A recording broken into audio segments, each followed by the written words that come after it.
दिनेश कुमार बिश्नोई, आदर्श विद्या मंदिर उच्च प्राथमिक बीनमाल। आज अपन क्लास 6 का चैप्टर 10, ठीक है, द बेनियान ट्री, बरगद का पेड़, इस पार्ट के बारे में अध्ययन करेंगे। ठीक है, तो पहले अपन ने पढ़ा था इस पार्ट के बारे में, अब इसका जो सेकंड पार्ट है उसके बारे में अध्ययन कर रहे हैं। The warm bridge of approaching, ठीक है, ब्रिजेज का अर्थ होता है हवा और अप्रोचिंग का अर्थ होता है पहुँच। ठीक है, summer had sent everyone including the gardener into the house. I was feeling drowsy, drowsy का अर्थ होता है ऊगनी या उनिदी। ठीक है, my self wondering if I should go to the pond and have a swim with Ramu and the buffaloes when I saw a hung black cobra gliding out of a clump, clump का अर्थ होता है गुच्छा, ग्लेडिंग्स का अर्थ होता है बाहर निकले हुए। ठीक है, gliding out of clumps of cactus at the same time से मैंगोज इमर्स्ड, इमर्स्ड का अर्थ होता है बाहर आना, फ्रॉम द बुशे, झाड़ियों से, एंड वेंट स्ट्रेटली सीधे फॉर द कोबरा। तो देखिए, आने वाली गर्मियों की गर्म हवा ने माली सहित सभी को घर के अंदर भेज दिया। मैं स्वयं उम्मीदा महसूस कर रहा था, आश्चर्यचकित था कि क्या मुझे तालाब पर जाना चाहिए और वहाँ रामू और उसकी भैंसों के साथ तैरना चाहिए, स्विमिंग करना चाहिए। तभी मैंने एक विशाल कोबरा को कैक्टस पेड़ों के झुंड में से धीरे धीरे चढ़ते हुए देखा। उसी समय झाड़ियों में से एक नेवला कहीं से प्रकट हुआ और सीधा उस कोबरे के पास चला गया। कोबरा कहाँ बैठा हुआ था? कैक्टस के पेड़ों के पास में। ठीक है, लेके कहाँ जा रहा था? रामू और उसकी भैंसों के साथ में तैरने के लिए। तो आगे देखिए क्या होता है। 8 नंबर पे है इन ए क्लियरिंग्स। ठीक है, इन ए क्लियरिंग्स बीनेथ, बीनीथ का अर्थ होता है नीचे, क्लियरिंग्स का अर्थ होता है खुला या speed. The banyan trees in bright sunshine. ठीक है, बरगद के पेड़ के नीचे साफ जगह में तेज चमकती धूप में वे दोनों आमने सामने हुए। They came face to face, दोनों आमने सामने हुए। The cobra knew only too well that the grey man cause 3 feet long was a superb fighter. ठीक है, सुपर बे का अर्थ होता है श्रेष्ठ फाइटर। ठीक है, क्लेवर एंड एग्रेसिव, एग्रेसिव का अर्थ होता है आक्रमणकारी। ठीक है, कोबरा केवल इतने अच्छे तरीके से ये जानता था कि स्लेटी रंग का नेवला 3 फीट लंबा एक श्रेष्ठ लड़ाका, चतुर और आक्रामक था, मगर कोबरा भी अनुभवी और कुशल लड़ाका था। But the cobra too was skilful and experienced fighter. ठीक है, ही कुड मूव स्विफ्टली। ठीक है, स्विफ्टली का अर्थ होता है तीव्रता से। ठीक है, एंड स्ट्राइक, स्ट्राइक अर्थ आक्रमण करना, with the speed of lights and the sacs, sacs का अर्थ होता है बोरे या थैलियाँ। Behind is long sharp fangs were full of deadly poison. It was to be battles of champions. ठीक है, बैटल का अर्थ होता है युद्ध, फैंग्स का अर्थ होता है जहरीले दांत। ठीक है, फिर क्या होता है, मगर कोबरा भी अनुभव और कुशल लड़ाका था। वह तेजी से जाकर के बिजली की गति के साथ प्रहार कर सकता था और उसके तेज लंबे जो दांत थे, शार्प ट्री थे, उसके पीछे की थैलियाँ जान लेने वाले जहर से भरी थी। उसके अंदर क्या थी? पॉइजन्स थी। ठीक है, ये दो विजेता के बीच एक युद्ध था। किसके बीच में था? एक तो नेवला है और दूसरा कोबरा। कोबरा कहाँ बैठा हुआ था? कैक्टस के पेड़ के पास में। ठीक है, उसके बाद में हिसिंग, हिसिंग डिफेंस। ठीक है, हिसिंग का अर्थ होता है फुफकारना, डिफेंस का अर्थ होता है खुली या अवज्ञा। His fork tongues. ठीक है, फॉर्क का अर्थ होता है 2 भाग में बटी हुई, टंग्स का अर्थ होता है जीभ। ठीक है, उनकी जो जीभ थी वो 2 भागों में बटी हुई, उसने खुली अवज्ञा कर फुफकारा। उसकी 2 भागों में बटी हुई जीभ अंदर और बाहर आती है। किसकी? कोबरा की। जैसे ये सर्प है ना, आपको दिख रहा है। ठीक है, ये लेकर बैठा हुआ है, ये कैक्टस का पेड़ है। ठीक है, raised 3 of his feet off the ground and spread his broad spectacle. Spectacled का अर्थ होता है चश्मा, ठीक है। हुड का अर्थ होता है फन, ठीक है। द मैनगोज बूस्ट हिज टेल का अर्थ होता है पूंछ, बुश का अर्थ होता है झाड़ी, मैनगोज यानी नेवला। The long hair on his spine का अर्थ होता है रीढ़। स्टूड अप खड़ा होना, ठीक है। उसने खुली अवज्ञा कर फुफकारा, उसके 2 भागों में बटी हुई जीभ अंदर और बाहर आती कोबरा अपने 6 फीट लंबाई में से 3 फीट जमीन से उठ गया और उसने अपना चौड़ा चश्मेदार फन फैलाया। नेवले ने उसकी पूंछ हिलाई, उसकी रीढ़ पर के लंबे बाल सीधे खड़े हो गए। जब नेवला ने उसकी रीढ़ की हड्डी पकड़ी तो वो खड़ा होने लग गया। दो द कॉम्बेटेंट्स का अर्थ होता है लड़ाकू। वर अनअवेयर का अर्थ होता है अनज्ञान। ऑफ माई प्रेजेंस, ठीक है, प्रेजेंस यानी उपस्थित। इन द ट्री, कोबरा आक्रमण से रक्षा करने के लिए खड़ा हो गया एक साइड से दूसरी साइड। हालांकि योद्धा पेड़ में मेरी उपस्थिति के प्रति अनज्ञान था, उन्होंने शीघ्र ही they were sure made awareness of the arrival of 2 other spectators, one was a myna, ठीक है। उनको शीघ्र ही 2 और दूसरे देखने वाले आ गए, एक मैना थी और दूसरा कौन था, मैना जो पक्षी था। And the others jungle crow, और दूसरा वहाँ पे कौन देख रहा है, कौवा देख रहा है, जो आपको चित्र में यह दिख रहे हैं ना दोनों, ठीक है।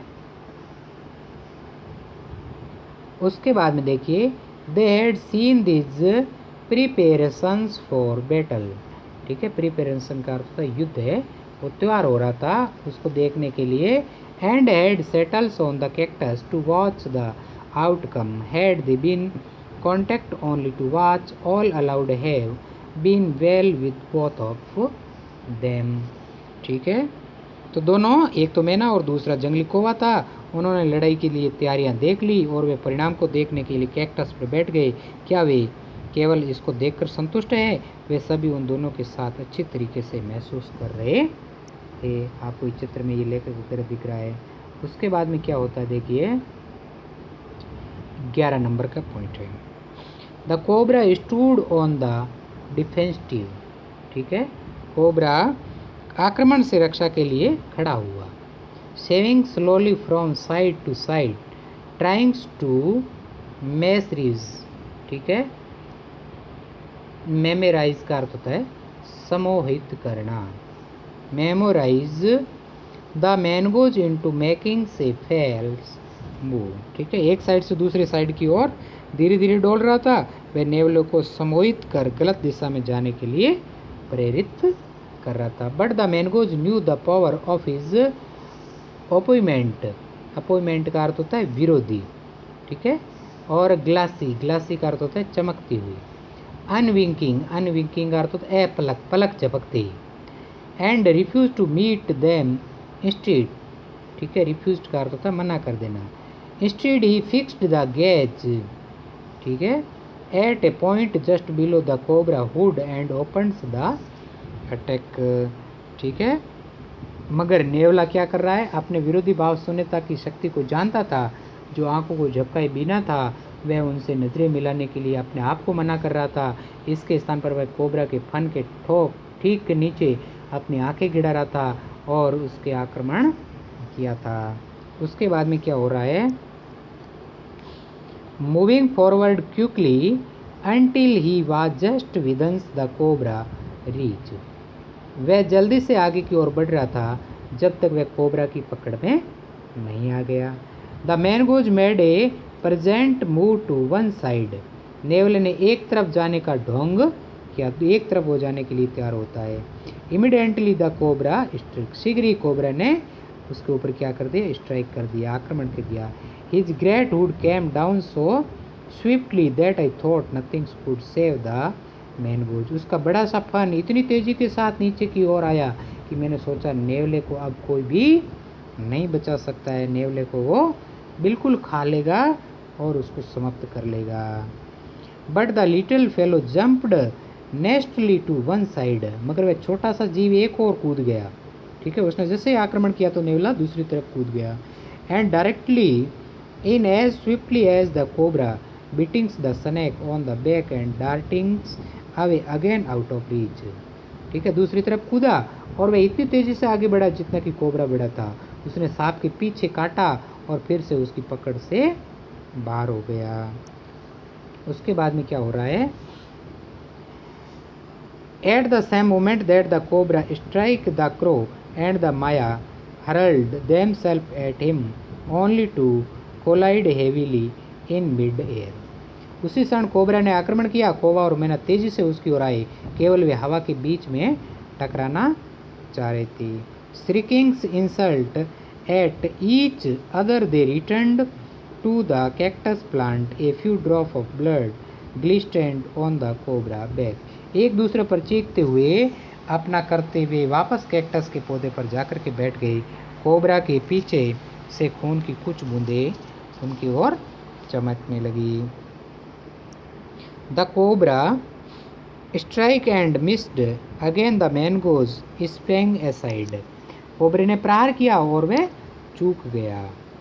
Jumped in and bit. नेवला पुनः एक और उछल गया, थोड़ा सा आगे कूदा। Again the birds divided, the snakes bumped into each other instead and returned shrilling to the safety of the cactus।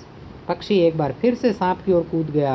इसके स्थान पर वे एक दूसरे से टकराए और कैक्टस पर चीखते हुए सुरक्षा से वापस आ गया। उसके बाद में 15 नंबर पे क्या हो रहा है ये आपको चित्र के अंदर दिख रहा है। 15 नंबर पे the third round followed the same course as the first but with one dramatic difference. उसी तरीके से तीसरा दौरा शुरू हुआ जैसे पहला हुआ था, मगर इसमें एक नाटकीय भिन्नता थी। The crow and the myna stills determined to take part in the proceedings divided the cobra but this times they missed each other as well as their mark. कौवा और मैना अभी भी कार्रवाई में भाग लेने के लिए दृढ़ निश्चय थे और कोबरा की ओर सिर के बल कूदे, मगर इस बार वे एक दूसरे से चूक गए। मैना उड़ी और अपने बैठने के स्थान पर पहुंच गई, मगर कौवे ने वापस मुड़कर तेजी से बीच से हवा में खींचने का उसकी ओर प्रयास किया। In the second that it took the birds to do this the cobra whip his head back and struck with great force, his snort thundering against the crow body। दूसरे क्षण में पक्षी को जैसे इतना समय लगा, कोबरा कोड़े की तरह वापस अपने सिर को ले आया और पूरी ताकत के साथ टकराया। उसकी थूथन कौवे के शरीर से धम की आवाज़ के साथ में टकरा करके वो नीचे गिर जाता है। I saw the bird flings nearly 20 feet across the garden। मैंने देखा कि पक्षी 20 फीट बगीचे में उस पार जाकर के पड़ा। ये एक क्षण के लिए फड़फड़ाया। It fluttered about for a while then lay stills the myna reminds on the cactus plant and van.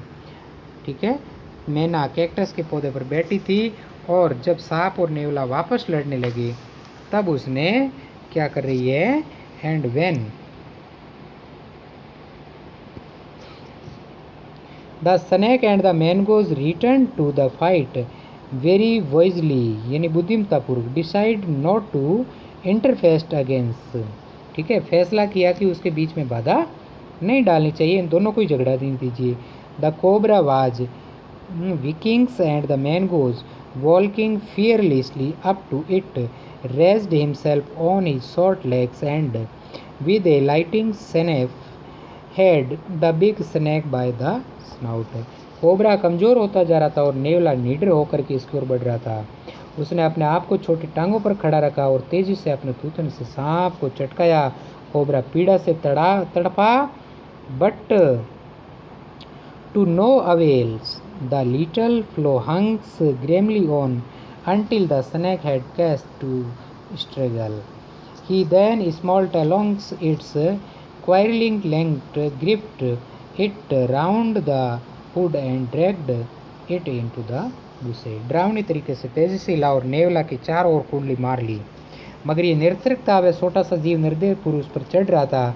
जब तक सांप ने लड़ना बंद कहीं किया तब तक उसकी कांपती हुई देह लंबी देर से इसे सूंगा फन से पकड़े हुए और उसे घसीट कर झाड़ियों में लेकर के अंत में किसकी जीत हो गई, मैंगोज ने उसको पकड़ लिया। The myna dropped quickly to the ground, hopped about, peered into the bushes from a safe distance, and then with a shrill cry of congratulation flew away. मैंने सावधानी से जमीन पर आई, उछली, सुरक्षित दूरी से झाड़ियों में देखा और तब बधाई की एक आवाज के साथ वापस वो उड़ गई।